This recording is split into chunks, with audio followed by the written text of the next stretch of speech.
Okay, so we're moving on to section 5.3 from the textbook, which is called Solving Trig Equations. I am going to show you the examples from the guided practice. It tells you what method, what strategy they want you to use. So in the textbook, it starts by saying solve by isolating trig expressions. So if you look at this first example here, they are saying that 4 sine x equals, 4 sine x equals 2 sine x plus square root of 2. So this, I want you to think similar to algebra 1, when you had to get like terms together and then isolate the variable. In this case, we are going to get sine x by itself and then use that value to figure out what angle would have that sine x value. So right here, I can see my equation as 4 sine x equals 2 sine x plus square root of 2. So at this point, I want to get the sine x's together. So I'm going to subtract 2 sine x from both sides. And I am left with 2 sine x is equal to square root of 2. And now remember, I'm trying to isolate sine x, so I'm going to divide both sides by 2. And I get that sine x is equal to square root of 2 over 2. So now I need to ask myself, what angle would have a value for sine x equals to square root of 2 over 2? And I go back to my unit circle. And by the way, you should have these values memorized by now. And I know that sine is the y value, so it can be here or here. And you should know that sine pi over 4 is square root of 2 over 2. So my angle here is going to be pi over 4, or it can also be in the second quadrant because y is positive there, in which case it would be 3 pi over 4. So those would be my answers. It's going to be pi over 4 or 3 pi over 4. But the thing now is that if I start here and I add another full circle, or 2 full circles, or 3 full circles, or 2 pi, I'm going to end up on the same place. So my answer is going to be pi over 4, but I can also add 2 pi times the number of turns, okay? So in my answer, I have to make sure that I write it like this. It's going to be pi over 4 plus 2 pi times the number of turns. Now remember, the number of turns is going to have to be an integer. So n needs to be an element of z. Now the other answer, we determined that was 3 pi over 4, and the same thing works here. I can go negative terms or I can go positive terms, okay? So I'm going to have to express my answer the same way that I expressed the other. So I am going to say that it can also be 3 pi over 4 plus 2 pi n being an element of z, or integers. So that is how I should express my answer. Okay? All right, so we're going to move on to the second question, which is number 2. It says solve by taking the square root of both sides. So as you can see, it says solve 3 cotangent squared x plus 4 equals 7. So once again, I am going to use the algebra skills that I have. 3 cotangent squared x plus 4 equals 7. So I am going to try to isolate cotangent squared x, and then I can take the square root of both sides. So I'm going to first subtract 4 from both sides. Now I get 3 cotangent squared x is equal to 3. Now I'm going to divide both sides by 3. And I get that cotangent squared x equals 1. And now, for me to solve for cotangent x, I am going to go ahead and square root both sides. And I get that cotangent x is equal to plus minus 1. So now the question is, what angles have a cotangent value of negative 1? So now, if you remember, cotangent is cosine over sine. So here we go back, and it can be positive or negative. Okay? So for me to get positive or negative 1 for cotangent, the one that when I do cosine over sine is going to give me 1 is when both sine and cosine values are the same, which is going to be a pi over 4, because sine and cosine of pi over 4 is square root of 2 over 2. So it can be here, here it would be a negative, here it would be a positive. So it's essentially and here as well, which would be positive. No, sorry, negative. So positive, positive, negative, negative, which is the reciprocal of tangent. And if you remember when we did the gizmos activity, tangent of pi over 4 or any angle with that reference angle is going to be positive 1. In this case, we're also looking for negative 1.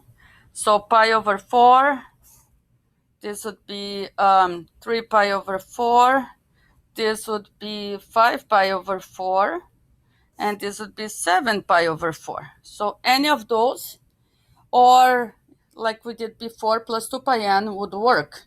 So there are different ways I can express this. I can say for my answer, just like I did before, I can say pi over 4 plus 2 pi n, and being an element of z, I can say 3 pi over 4 plus 2 pi n, and being an element of z, I can say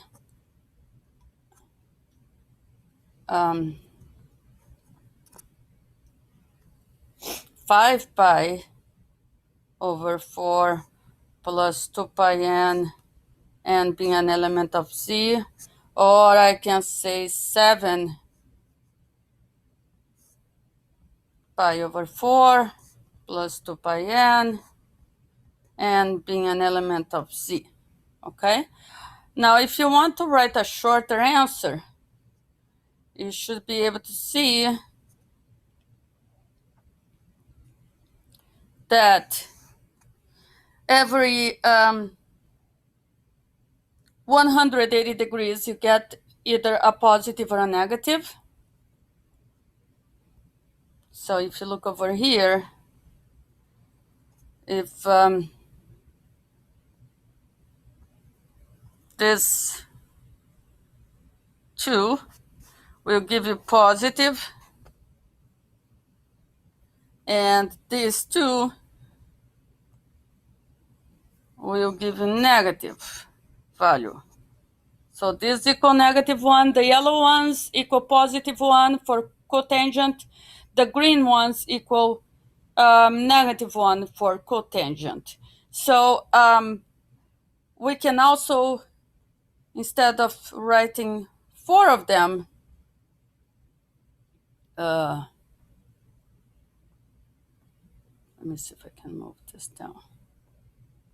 I'm not sure what I did here. Oh, let me do this. All right.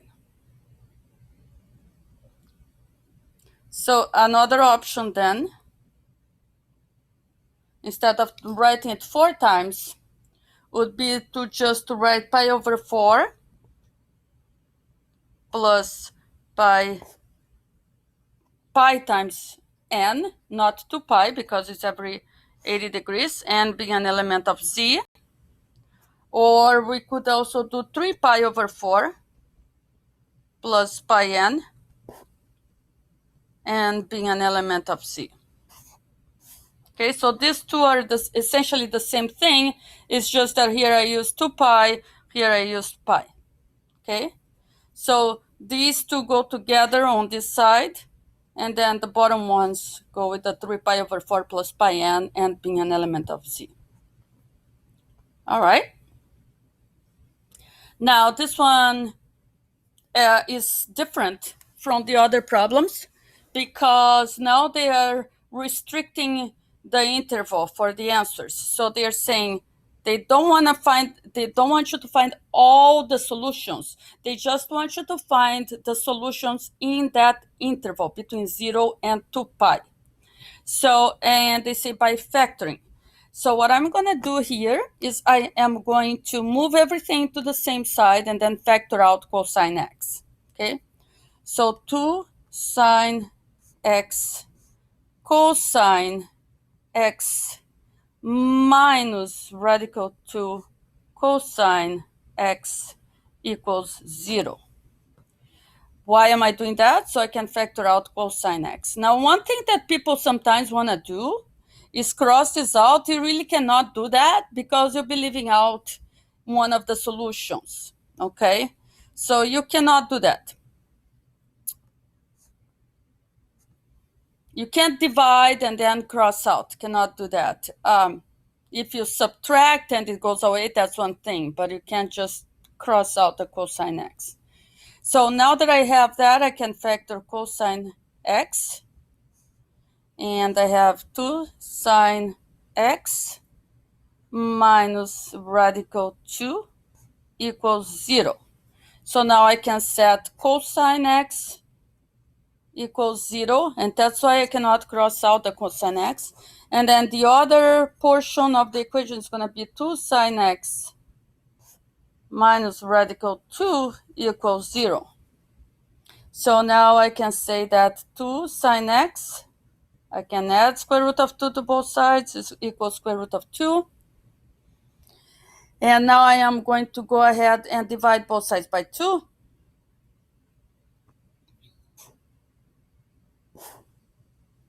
And I get that sine x is square root of 2 over 2. So now the question is, what are the values when cosine is 0 and sine is radical 2 over 2? Those are going to be my solutions, okay? So I'm going to go back to my unit circle and figure out what the value for those angles are.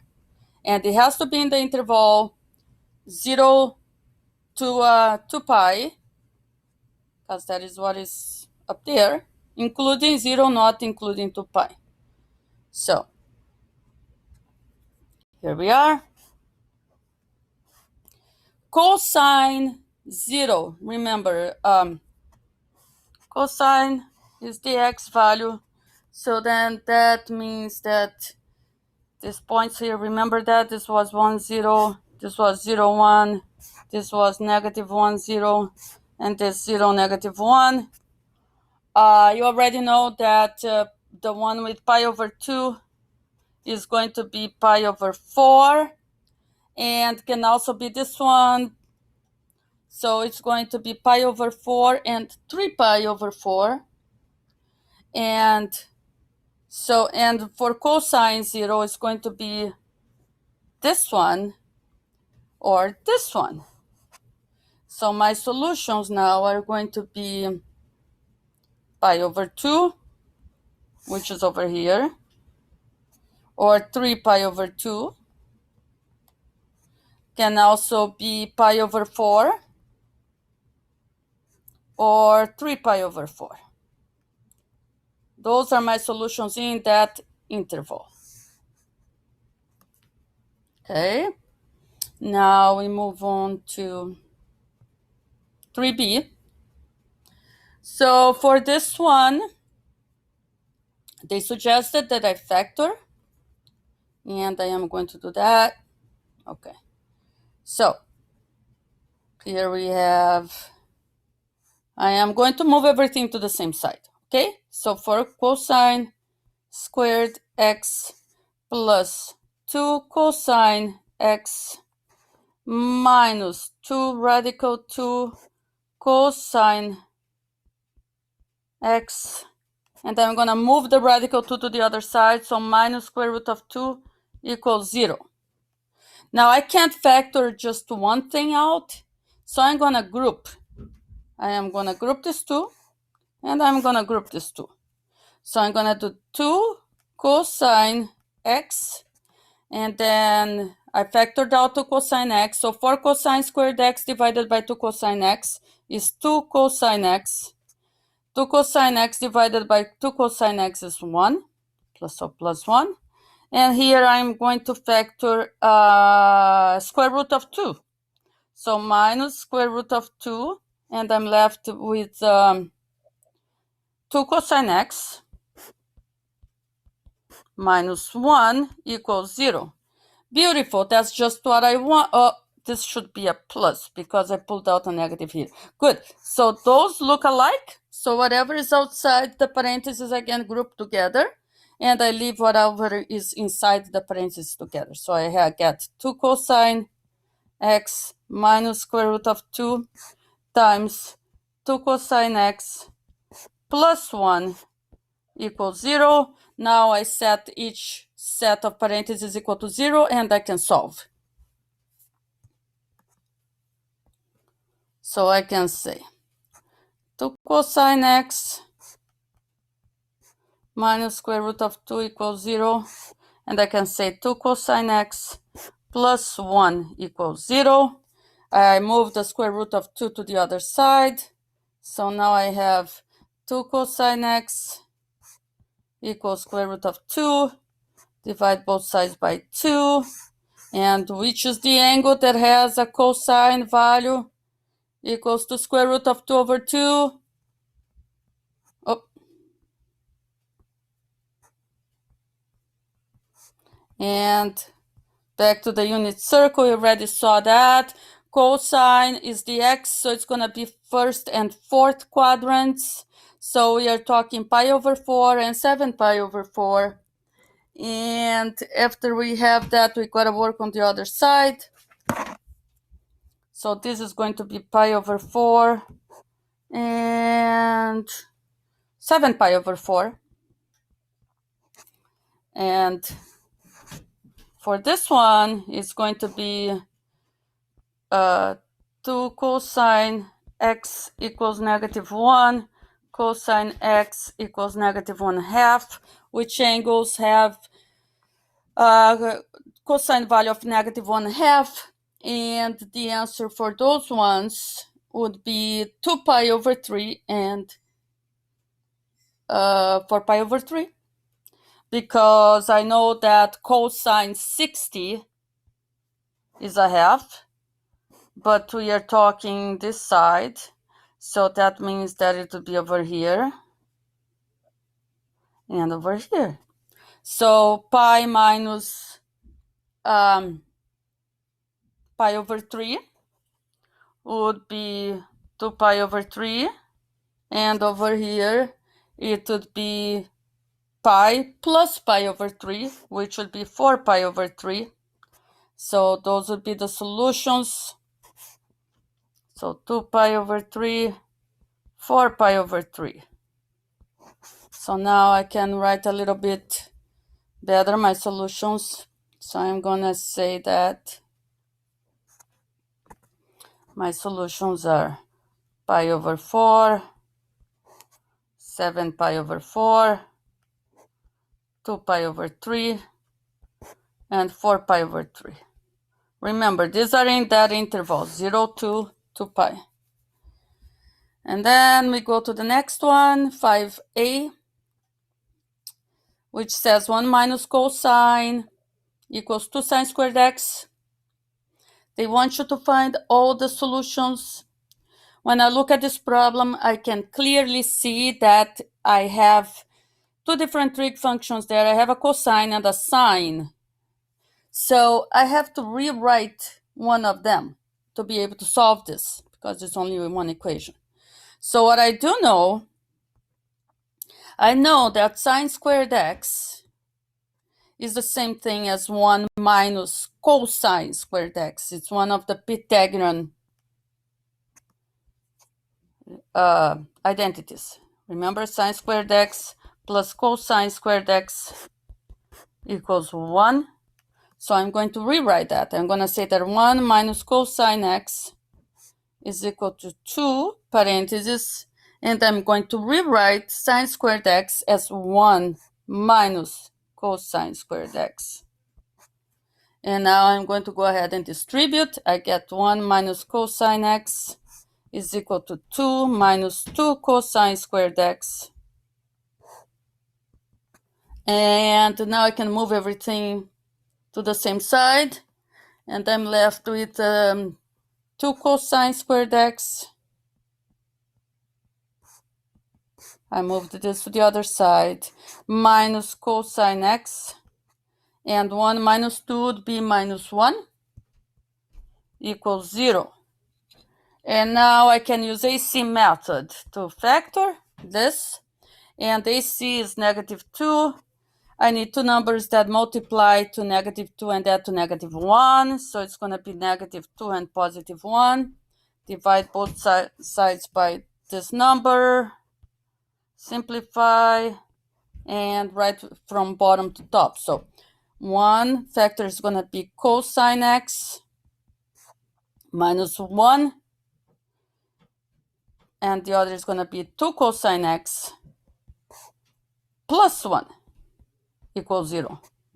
Now I can set each set of parentheses equal to 0, and then just solve like I solved the other ones. So I'm going to get that cosine x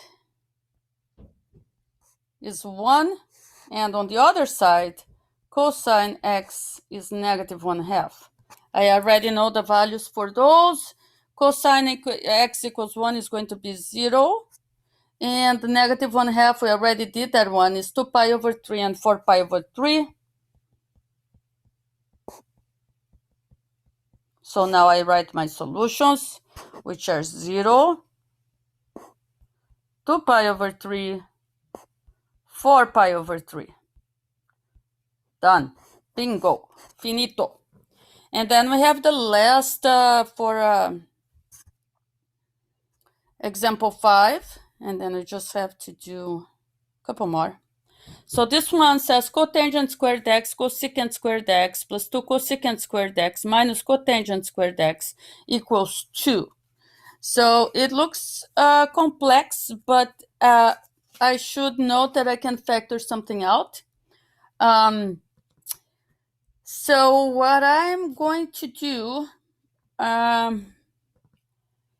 because I have different expressions, I have trig functions, I have cotangent and I have cosecant.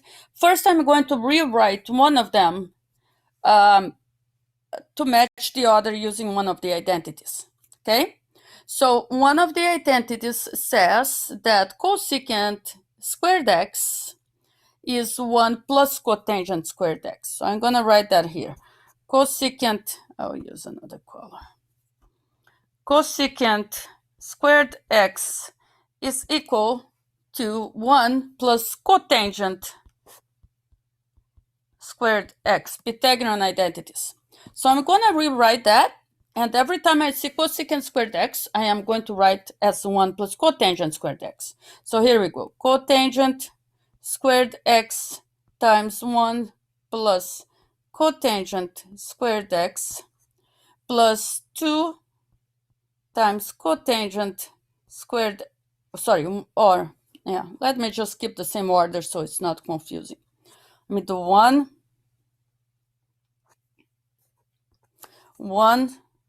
plus cotangent squared x, and then minus cotangent squared x, and that is equal to 2.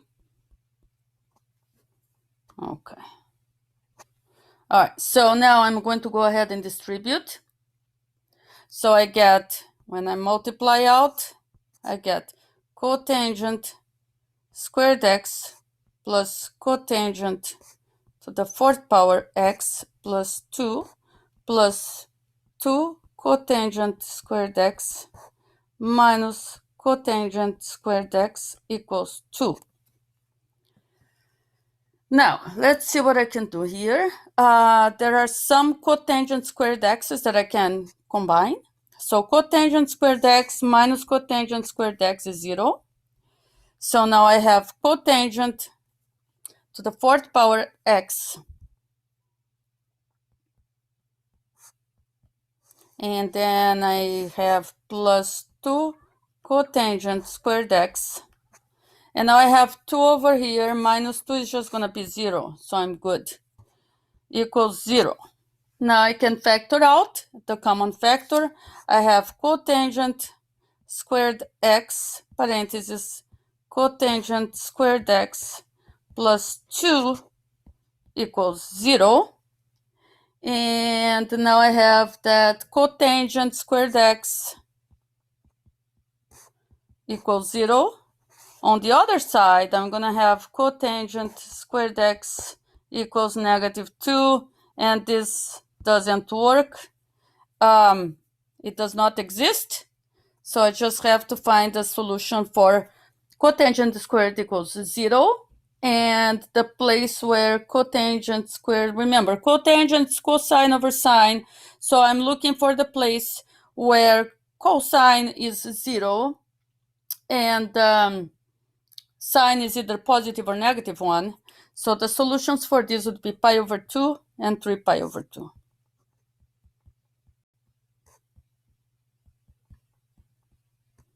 And there we are. And then the last group, I know this is quite long. We have 2 more, 6a and 6b. These say find the solutions in that interval, and they say do it by squaring. Why do we have to square? Because that's the only way we are going to be able to use an identity and rewrite one of them. So I am going to go ahead and square both sides. And so I'm going to square this and square this. Okay, so I get, if you FOIL, remember you always have to FOIL. I keep reminding you guys about that. You gotta FOIL. So secant x plus 1. When you FOIL that, you get secant squared x plus 2 secant x plus 1 is equal to tangent squared x. Yes, it's just what I wanted, because now I can rewrite tangent squared x as secant squared x minus 1. I can rewrite this. Pythagorean identity is going to be the same as secant squared x minus 1. So now on this side, I have secant squared x plus 2 secant x plus 1 equals that. And I can subtract secant squared x from both sides. Bingo, that's gone. 2 secant x. And then I have 1 plus 1. I'm going to add this one to the other side. So plus 2 equals 0. Oh, you know what? Since I don't have to factor, I'm just going to move to the other side. Let's do it the other way. Okay, so now let's do 2 secant x is equal to negative 2.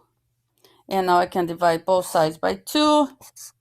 I get secant x is negative 1.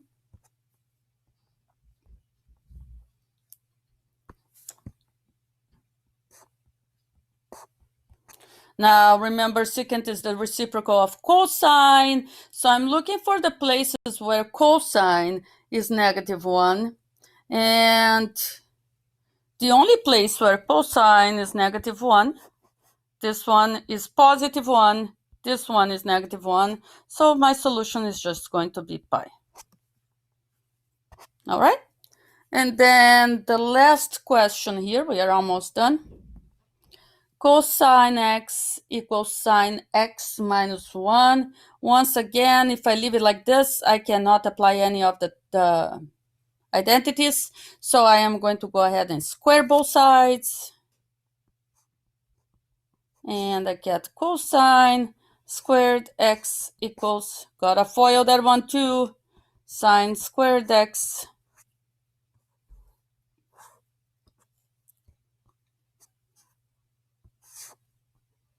and then minus 2 sine x plus 1.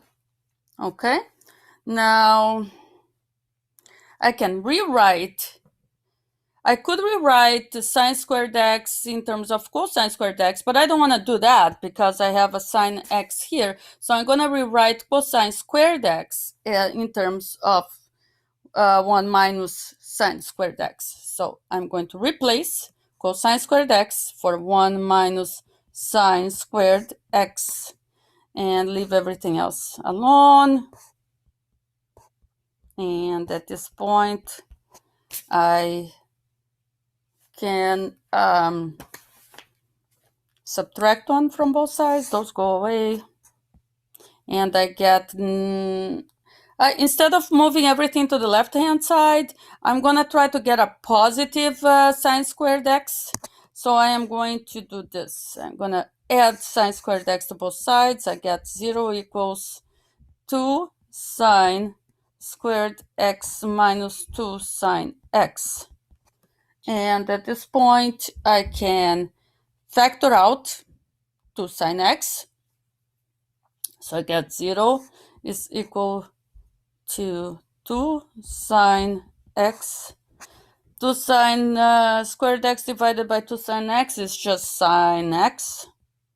And minus 2 sine x divided by 2 sine x is minus 1. And now I can just set each equal to 0. So I have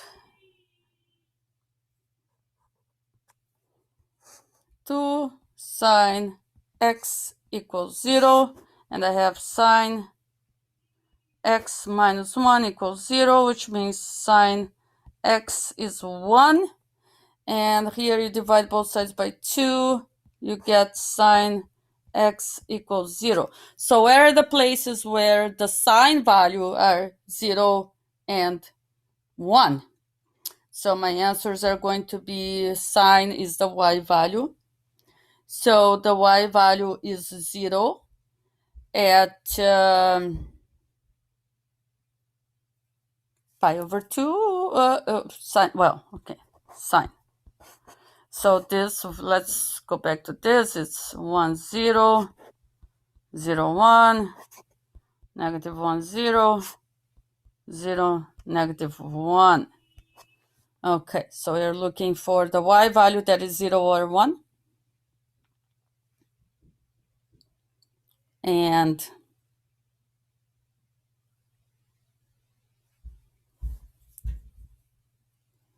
I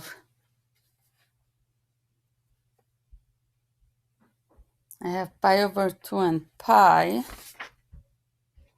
I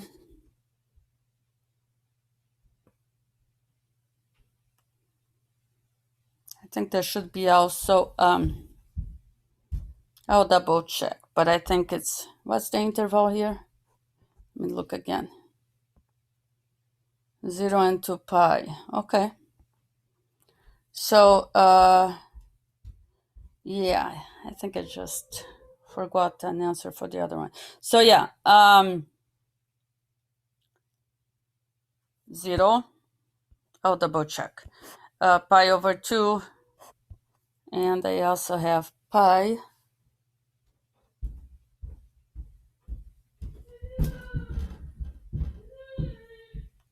Yeah, pi. Okay, so that does it.